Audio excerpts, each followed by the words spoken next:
తిరుమల వచ్చే వాళ్ళకి రూమ్స్ ఎక్కడ ఉండాలి, ఎక్కడికి వెళ్ళాలని తెలియదు కదా. ఇప్పుడు నేను వీడియోలో చెప్తాను.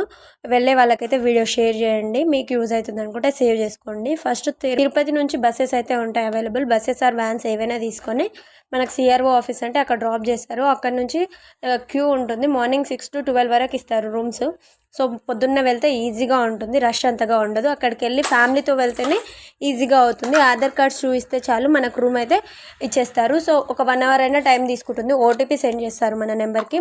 ఓటీపీ వచ్చేస్తుంది. మనకు లొకేషన్ ఎక్కడుందో చెప్తారు, ఓటీపీలో సెండ్ చేస్తారు. సో అక్కడికి వెళ్ళి కీస్ తీసుకొని 500 అయితే తీసుకుంటారు. 550 తీసుకున్నారు. మాకైతే 50 రూపీస్ మాత్రమే కట్ అవుతాయి. మినిమం మనం తర్వాత 24 hours తర్వాత రూమ్ చెక్అవుట్ అయిన తర్వాత మన 500 రూపీస్ మళ్ళీ మనకు రిటర్న్ సెండ్ చేసేస్తారు.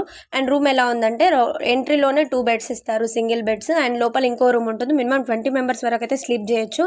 తర్వాత 2 చైర్స్, అద్దము, బాత్రూమ్, వాష్రూమ్ సపరేటే ఉంటుంది. దర్శనానికి కూడా ఈజీగా రెడీ అయ్యి వెళ్ళొచ్చు. మీకైతే యూజ్ అయితే లైక్ చేయండి, షేర్ చేయండి, ఛానల్ని సబ్స్క్రైబ్ చేసుకోండి.